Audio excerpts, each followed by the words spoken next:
Hello, loves. I'm Sarah Gomez, and you're listening to Romancing the Story, a podcast centered around romance writing, reading, and finding love in story structure. We're at episode number 16. On today's episode, I chat with LJ Keys about talking to yourself through poetry and writing about walls. With that said, let's dive right into our discussion. Welcome, friend of the podcast, poet and enthusiast of both spooky and whimsy, LJ Keys. Hello. Thank you so much for having me. My pleasure. You are a first-time published author. Correct. I am. And you are releasing a book of poetry called Before I Sleep, Poetry, Prose, and Peculiarity, which comes out Friday, January 29th. First off, love the name. It already gives me an idea of what to expect in between the pages, but I know it is so daunting to put out your first book. Oh, baby. Yes. Yeah. And a book of poetry on top of that. Other genres are super hard. I completely concede to that. All genres are very hard to write, but poetry just ups the ante because it's so personal. Yes, it is very personal, and I won't beat around the bush. This book is very, very personal. Probably the most personal piece of writing I could have decided to publish for the first go. But I've definitely had a struggle with the idea that, people are going to read it now. So it's a struggle, but I'm just so excited that it kind of eclipses all of that. It is exciting. I know it's something you've been working on for 3 years, finally come to fruition to see it out in the world. Yeah, I kind of can't believe it. I've been working on it for such a long time that there are moments where I look back at something from a previous revision or something like that, and I'm like, why did I take that poem out? What? I want that poem back in. What was I thinking? Why did I take it out? But I've learned to just kind of trust my past self. And, if I had it in my mind, whatever moment I was in, that poem didn't fit. And I'm going to trust that. Because now when I'm a little bit more removed from the piece, it's like, oh no, this would totally fit, blah, blah, blah. But I'm not as in it as I was, at that point. I'm not living the writing in that moment. So I love that you said that about trusting your past self, because I've been saying that a lot lately. Thanks, past Sarah. Thanks for thinking of that. Yeah. Right. Yeah. Past Liesel's got it. She's on it. Exactly. Now, why pick poetry as a medium for the book? I've always been a little extra, if you will. I've always really loved writing. I've always been a little floral with my writing, maybe a little sing-songy. I really like playing with rhythm. I actually don't know that much about poetry, if I'm totally honest. So I will preface this book with the fact that I did take a poetry class and they all hated my poetry. Oh, I feel that in my soul. Yeah, they hated it with a fiery passion. But it actually was a really great experience because I was able to learn the very important lesson that I'm not writing for everybody. Well, that's a very important thing to learn. Yeah, I went through the class. I took their feedback and used it. I learned, I was able to hone some of those skills. But when it boils down to it, the book is for me and the people I care about, and they love it. So I'm fine with that. And that's the important part, right? As writers, we get lost in our own heads. Oh my God, it's so true. It's so hard because we want everyone to like our writing. But the truth is, there are just some people who won't gel or vibe with it. Yes, and that's okay. Like it was so liberating and freeing when I made that realization, because the first week of class, I was like, "Oh my gosh, what am I doing with my life? My worst dreams are coming true. I'm a terrible writer, blah blah blah." Oh no. But it's like, no, that's not true. And that's not true for anyone listening to this. If you're a writer, your writing is beautiful and amazing. And I want to say that to everyone. There you go. If you take nothing else from this episode. Exactly. If you love it, someone else is going to love it too. And honestly, I really enjoy poetry. My mom really enjoys poetry and just words in general. She introduced me to Robert Frost when I was little. And not everybody loves Robert Frost either. So, but that was really my introduction to poetry. And there was just something that resonated with me. I did also write a lot of very angsty poetry in high school.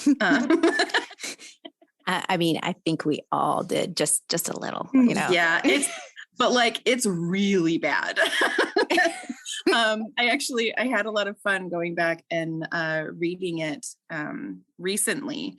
And there were actually some lines where I was like, oh my God, I would still use this today. I would write this today, but there were most of the writing though was very just cringeworthy. So cringe. Oh man. But on your blog, you mentioned that the poems were originally shared with friends in private. How did that process evolve from like sharing with an inner circle to a published illustrated book of poetry? Therapy. Easy, short answer, therapy. Love it. Yeah. My one word response to that, therapy. But also my very, very supportive group of friends. I joke that I'll never know if my therapist is my biggest fan, my best friend, or just an amazing therapist. And I'm okay with any of those. So she was a really big proponent. She knew that I liked writing. So she used a lot of prompts to get me to write about my emotions and feel my way through things that I was struggling with.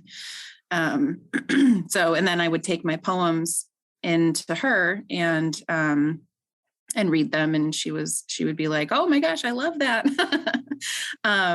So it's just with a lot of love coming at me from my people and learning to push that love from inside of me outward, the book just kind of came into being, I guess. Oh, and I love that. I think that's an underrated piece of the puzzle is advocates, right? Yeah. Advocates for us and our writing. I've heard that before from a counselor, that majority of the time they are your advocate. And friends are very much in that similar vein. Yeah, I mean, let's get real. I have one friend where we are very candid with each other. And in the beginning, with my writing, she would let me know if there was something that she liked or something that she thought could be changed, things like that. It was fine and it worked. It was wonderful. But somewhere along the way, she just decided she was going to be my cheerleader. And the critiques kind of stopped, and she just told me what she loved about every piece that I shared with her. And I think that's a really important place friends have, and that it's okay to ask that of your friends, to say, I can get critiques from these other people, but I need an advocate to even say, like, can you just read this and dote on me? Because it's that whole, when you put something out into the universe, it comes back to you. And I think it's okay to ask for that, because we all need that. We all need someone who loves our writing. Well, exactly. And to keep us encouraged. Yes. Because it can be really difficult, and we can get very disillusioned, I think, with our writing. Yeah. I'm with you. I have a whole group text with some writer girlfriends. We'll just pop in and say, hey, I wrote 300 words today. Yay. Right? It's there to help share our accomplishments and just get these positive vibes and feedback. Yeah. I would be remiss in not mentioning the writers group at the Roanoke Public Library. I had joined that group when I first moved down to Texas, and those gals really changed things for me. I brought in a piece of writing, and it wasn't a piece of poetry. It was just some fiction that I was working on, but they loved it and loved on it.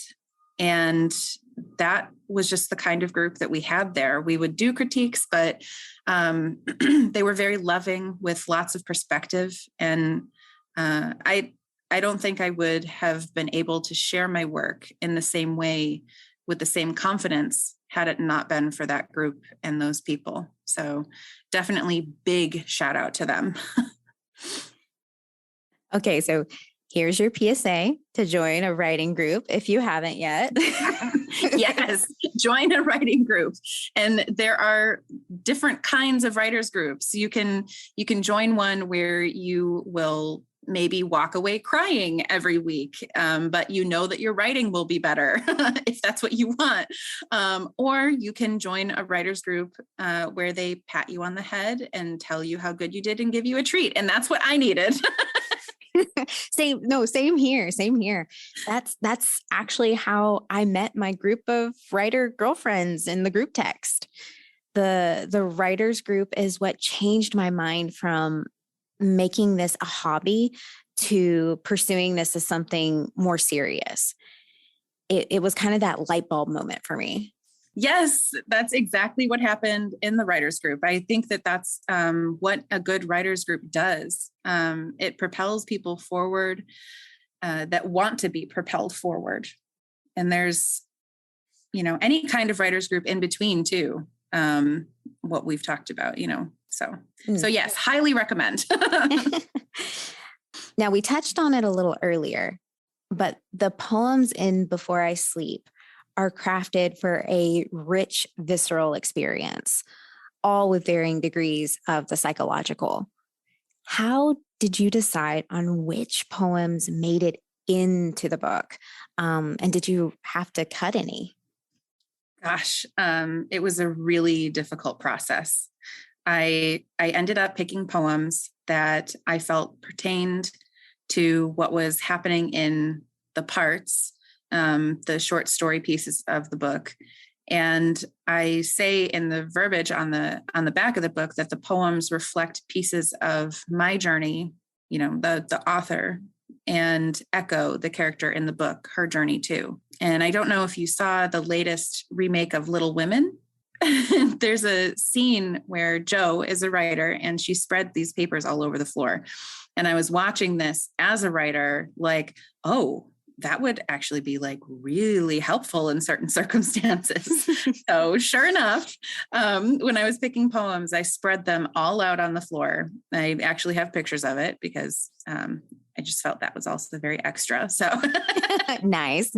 Yes, had to capture a memory of it. But I just spread everything out. I went through them, and that was also how I put them in order. I just kind of looked at them like a sea, and I was fishing. It was really hard, but really fun. And I guess I didn't realize the book had been a serious work in progress for about 3 years. And I like how you've broken out the books into different sections. Can you tell me a bit more about that? So I wrote chunks of it at various times. I really piecemealed it all together. Even Steve, my editor, thenoveldoctor.com, he edited the first 10,000 words of my short story that's in the book 2.5 years ago, long time ago. So the book is kind of set up with a prologue, which is a very poem-y short story about caving. And it's basically a metaphor for therapy. And then The Woods is the initial story. In The Woods is where I talk about myself as a child, and I do some inner child work and kind of sort through some of those big emotions, some past traumas, things like that, and then go into a chunk of poetry. And then in The Garden is where I meet myself as an old woman, and it's kind of looking at what kind of person I want to be, what I want my life to look like, all those kind of things, things that I need to work on in order to get there myself. And then another chunk of poems. And then in The Rooms is kind of me dealing with the perceptions of what I think other people's perceptions are of me. It's still kind of this thing where it's all happening within my head. So it's not actually these other people. It's my interpretation of these people. I have always had issues with self-worth and things like that. It's kind of like sometimes you can get lost in what you think someone else is thinking about you rather than what they're actually thinking about you. And so kind of dealing with that and the perception of that and kind of letting go of some of those things. And then another chunk of poems. And then in The Mirror, part 4 is where I am dealing with myself present day. So I'm basically dealing with my own reflection and kind of what that looks like, to have a conversation with yourself. And so was it in the mirror section that you took that amazing author bio photo? Yes. It was really funny because I like went into the room and was like, okay, I'm just going to be in this room. Don't think I'm weird. I'm just going to close the door and turn off all the lights and light this candle and stare in a mirror. So yeah, I set up the mirror and just decided to be super weird and a little emo for a while. And, I did exactly that. I turned off all the lights, lit my candle, and just stared at myself in the mirror. Like my 13-year-old self understands exactly where you're coming from. I know. But it was for a lot of different reasons. I wanted to see how the light played on my face, how I see things out of the corner of my eye in low lighting. Just kind of wanted to get myself in the headspace, because there was a part that I was struggling with. So yeah, but of course I couldn't pass up the opportunity for a photo. It was really amazing light. And I love that it goes very much in line with the theme. So, I mean, it's perfect. It really is. I played with the idea of using an actual image of myself, because I do have pictures that I took a while back for that kind of thing. And there's like some of them are on my blog, but then I just had that one, and it was like, no, I'm just going to be my angsty teenage self. And I appreciate that. I love when people get a little playful instead of just, the very standard smiley pic. I mean, I appreciate those too, but this picture goes along so well. And the fact that it was taken in the midst of the writing just makes it that much better. It was so much fun. And I do have to say, I think that all the people that I had the opportunity to work with on this book helped me make it look so polished and so professional, that I felt I could get away with doing this fun thing. Like I don't feel like I have to talk up the book in those regards, because everything is breathtaking, to look at it, which I had nothing to do with how it looks. The writing is me, but everything else is this really wonderful group of people. like your illustrator. who posted on Instagram some of the illustrations he'd been working on for your book. Yes. And I actually found him on Instagram, and it's been really fun working with him. He's in France, so there's like a little time difference. So that, made me feel like real fancy. But I liked his stuff on Instagram and reached out to him, and he was like, "Oh my gosh, yeah, I'd love to do a commission." So yeah, it's incredible. He does amazing work. And initially, this was actually two separate projects. So the stories, the parts, as I call them, were actually a separate entity, and they were going to be a full-length novel. And actually, I should say their inception was actually a therapy prompt. Like I mentioned earlier, I kept coming up against this wall in therapy, and I just couldn't get around it. So my therapist was like, "Hey, you should write about the wall."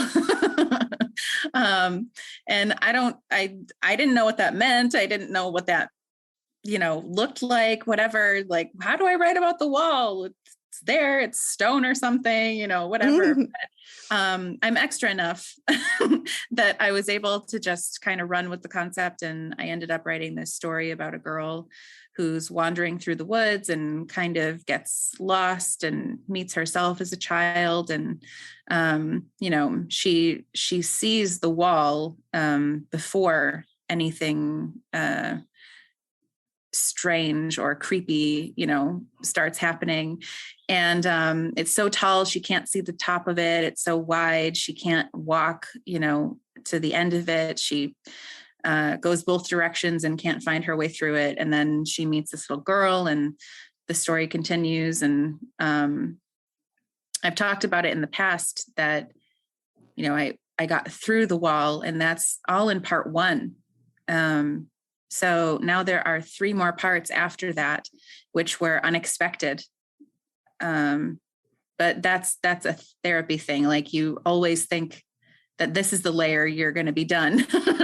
Oh, I'm done with therapy now. But there's always another layer. And I had these poems that I was just going to do a straight book of poetry. And because I was writing about the same topics in the poems as in the stories, I just thought, why not? What would happen if I combined them? And so I started looking at how to do that. And initially I had the entire story together, and then just all of the poems in a chunk at the end. And somewhere along the way, I thought it might be cool to kind of intersperse them. So the poems are broken up into sections, the beginning, present, ongoing, and home. So each of the poems reflect some kind of movement forward for me and for the character. Well, I love that. And I love the fact that you actually incorporated a theme in the book and a through line, so that we have a character that we have the opportunity to follow. Someone to gravitate to and identify with. Definitely. I'm really interested to see how people react to it, because I think that for some of my beta readers, it was kind of like breaking it up, breaks up the story for your reader too. So it kind of pulls you out. But for me personally, I'm the same. I think the same way. Sometimes in a poetry book, I get a little lost myself, because you can kind of pick it up and read one here, read one there. And that's what I love about a poetry book. But this one, it kind of offers you the best of both worlds, to me personally, I think. And I love this idea of something that's kind of interconnected, but you can enjoy it on its own as well. You can appreciate in its own right, but has a little thread just kind of woven through it ever so slightly to keep all the stories together. It's a beautiful tapestry, if we are using some imagery there. I didn't know that this was a therapy prompt that got you to this place of writing more about the poetry, because it's so funny. as writers, we sometimes write down our ideas and we think it's a throwaway idea, right? And sure enough, it comes back or it sticks with you, and you find yourself writing a whole story or book of poetry around this one idea or concept. It kind of reminds me of Stephen King's On Writing. Oh my gosh, I love that book. Everyone go read it. Absolutely.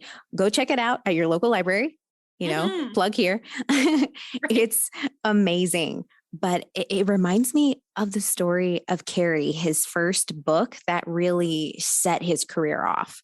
Yes. It was a throwaway idea. He typed it out, didn't like the idea and didn't like where it was going, and threw it away.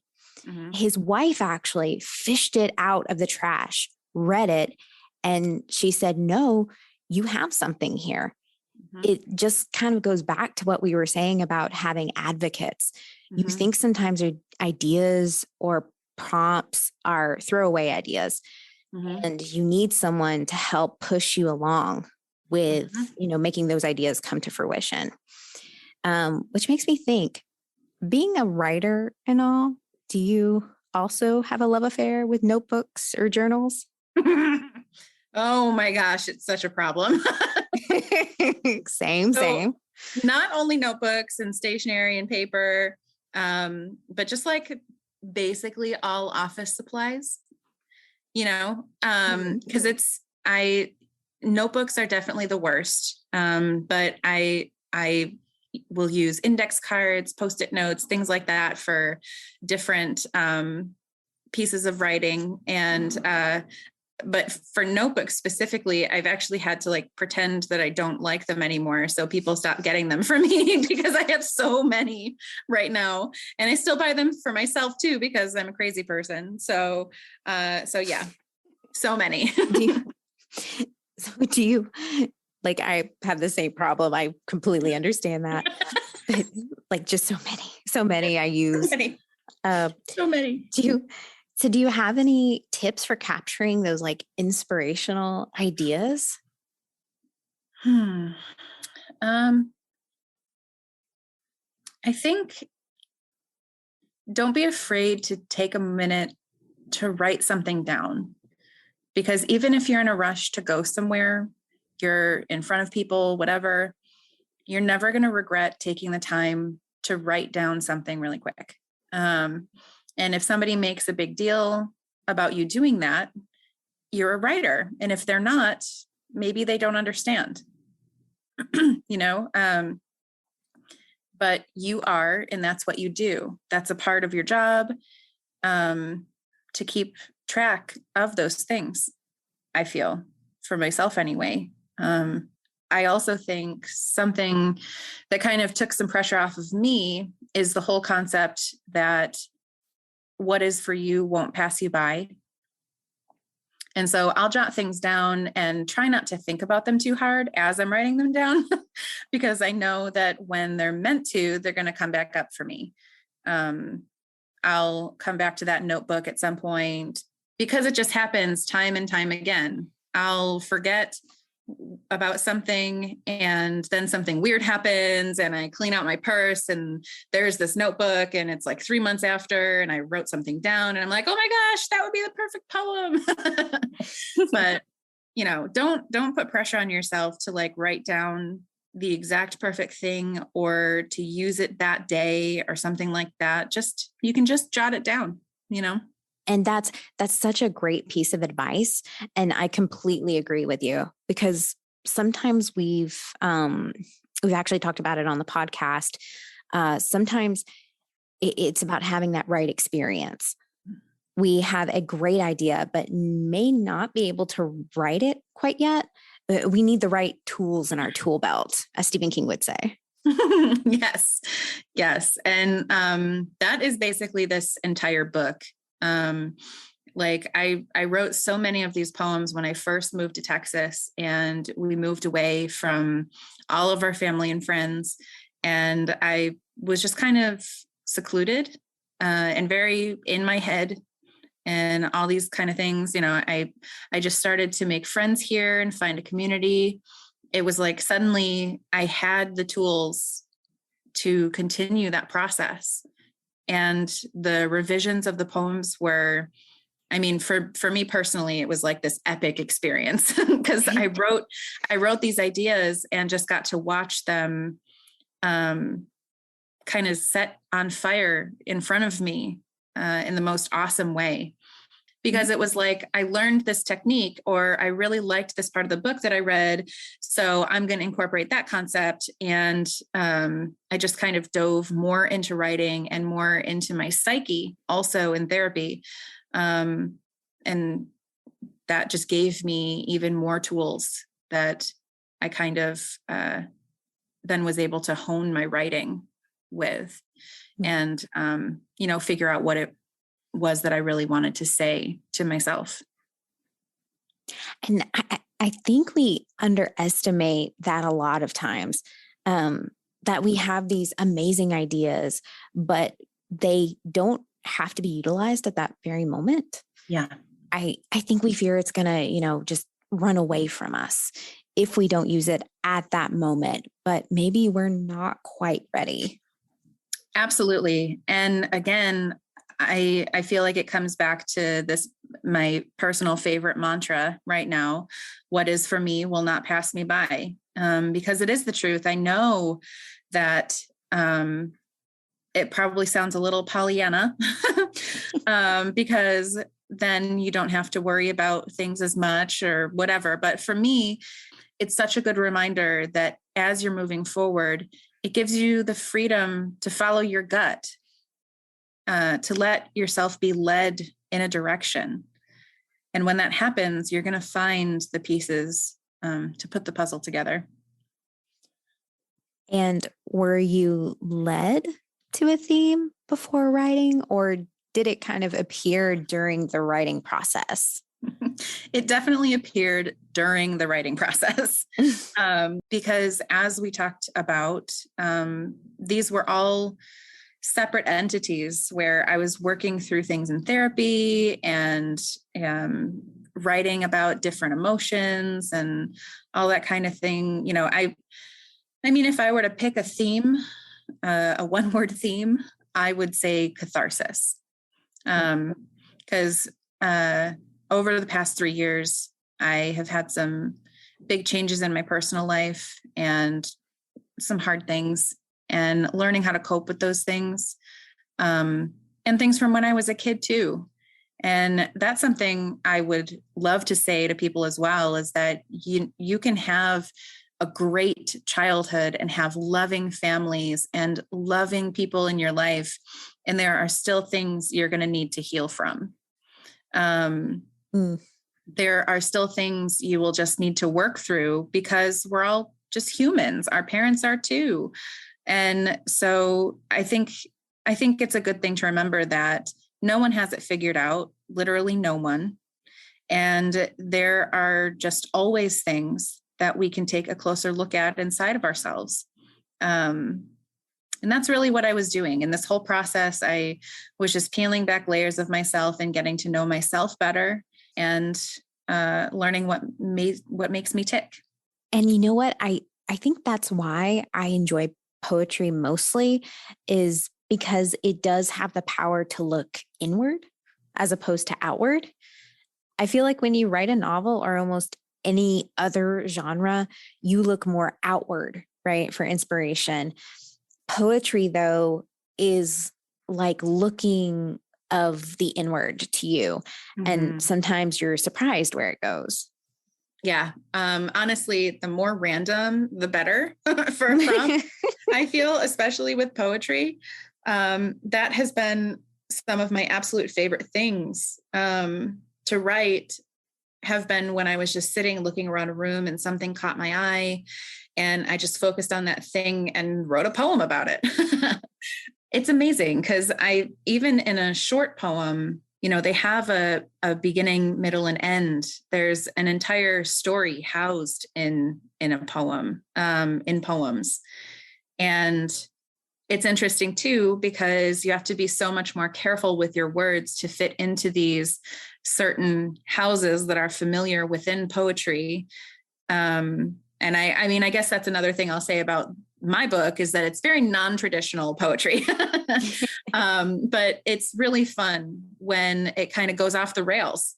Like it's one of my favorite things. It's so cool to just kind of let the poem lead you wherever it goes. And sometimes it's to a really dark place. Sometimes it's to a very bright place. And then my favorite thing is when, you kind of have this callback at the end of the poem that, to the beginning. And it's kind of, it can sometimes add this air of humor or something like that. I actually have a poem that I'd love to share. And it's one that kind of starts out one way and goes into this very weird, dark place. And then it kind of has this comedic relief at the end. So, it's a journey. Awesome. And so do you want to go ahead and read that poem? Oh, sure. I would love to. So this poem is called My Molasses Cookies and Other Things I'm Good At. Melted margarine, refined sugar, a beaten egg mixed smooth, sand after a wave. Cloves remind me of Christmas, ground ginger, yellow raindrops on white flour. Cinnamon smells like big red gum filling my kitchen with the spiced smoke of a memory. Molasses slips out of my hand's broken glass, prismed pool of day-old blood slipping down grout lines or seeping up. I am also under the kitchen floor, reaching through sticky sugar and tile, a corpse oozing sweet hot sludge. Holding my own ankle, struggling to write poems on the kickboards where only I will see. About time wasted and pretending I'm wasted on non-alcoholic wine spritzers. Mixing and baking my legendary cookies using Susan's recipe from Pinterest. I do like the ending. It's it's just chef's kiss perfection. Yeah. So that kind of goes all over the place. I feel like that poem in particular is a really good one because for this topic, because you're in the kitchen, it's just a normal day. It's maybe a little bit floury in the description of the baking, of baking cookies. And then all of a sudden something happens and there's blood on the floor. What? And then you're under the floor reaching up. And this is another one too, where the artist, Luke Barty, he's on Instagram. He got, oh my gosh, he just did some really gorgeous work in this book and for this piece especially. And I gave him prompts for the images and kind of took little sections out of the writing and sent them to him. And so I sent this poem and, he has the sludge on the ground and, there's this thing reaching up through and writing on the kickboards and holding the ankle. And it's just so cool. And I just love the poem because it's so intense. It's like this jarring moment when you hear Susan's recipe from Pinterest. I mean, it's just so silly. I love it. I do love how you subvert the expectation because you set it up to be like this kind of very homey, quintessential baking moment, and then it just takes a turn. I think that it's interesting. Like, am I the person cooking? Am I the person that's under the floorboards? What's real and what's not? I like the line too about pretending I'm drunk on non-alcoholic wine spritzers. I also liked the idea of exploring what a housewife is and, what the darker side of that might be too. And I was just exploring a lot of different themes with this poem, particularly. And as you were writing some of these poems, did you have any discoveries about your writing? Oh my gosh, thousands. I'm not even sure how to narrow it. I discovered that there are different ways that I like to write poetry. So you'll see some of them in this book are very rhymey and maybe more traditional, and some don't rhyme at all. And the lines are broken in a way that sometimes it makes sense, sometimes it doesn't. I definitely write by feeling, which I think is why it resonates with some people and doesn't with others.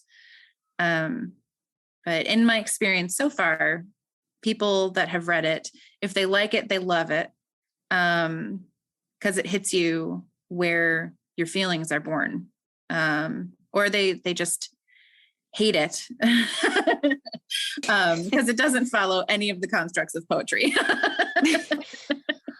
But I think that's kind of the point of poetry, right? It's supposed to hit a nerve. I completely agree. It's got to resonate on some level. Absolutely. And I think there's a lot of discomfort in this book. And I like that about it, because there are certain things that pull you out of the writing. And that's what I want. I want you to be back in your body at the same time that you're feeling my emotions. There's something I love about that. I know you offer services as a freelance editor. How do you edit poetry in regards to that emotional piece? So I think that editing poetry is particularly challenging. And I think as an editor myself, my main focus in editing is to maintain the voice of the author. And I think that with poetry, it's very easy to remove that voice. And so there needs to be a lot of communication, especially for poetry. And the editor and proofreader that I worked with, thankfully, are both incredibly thoughtful humans and were able to kind of look at the work as a greater piece. And, they didn't just look at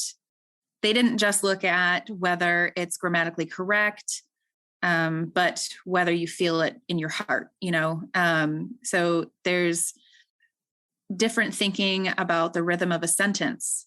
You think about music, how many different kinds of music there are and different beats and all those things. And certain ones people like and others don't like.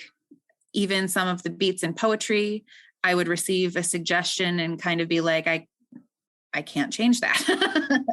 I think it's so important as a writer to remember that these editors are making suggestions. And I say this to my clients every time, is that I am giving you information.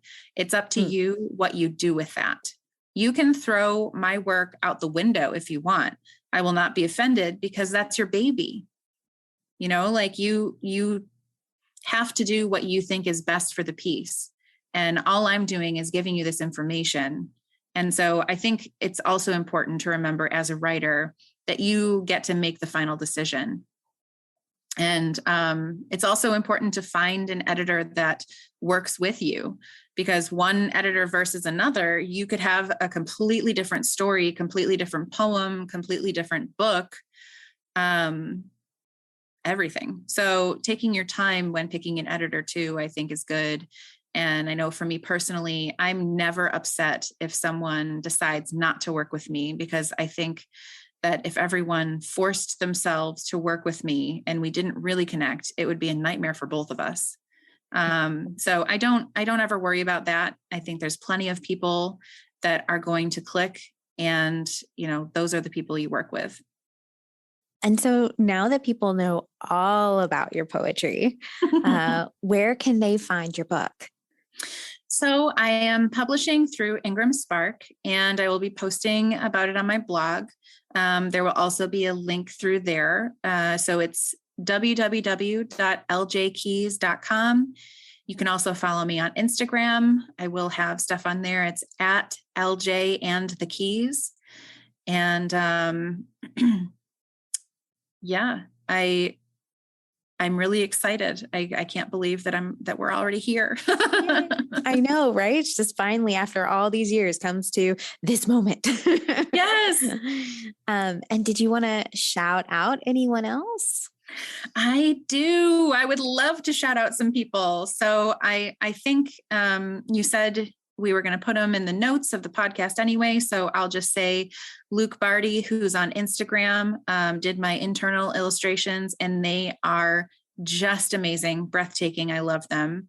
Rob Hallhead did my cover and just gorgeous artwork. Steve Perlini did my editing, noveldoctor.com. He's great. And Kraken Editing did my proofreading. And then Bookow.com did my formatting and typesetting. And especially for a poetry book, that can get a little wacky, and they were very patient with me. So all of these people were so incredibly patient. And all of these people were so incredibly patient with me and are all so ridiculously talented. I am just wildly honored to have been able to bring them into this project. So thank you to them. Fantastic. Thank you for being part of the podcast. Thank you so much for having me. This was so fun. Congrats to LJ Keys on the book launch. Always a blast to chat about poetry and a little bit of the strange and unusual. Book recommendations for this episode: Before I Sleep, Poetry, Prose, and Peculiarity by LJ Keys.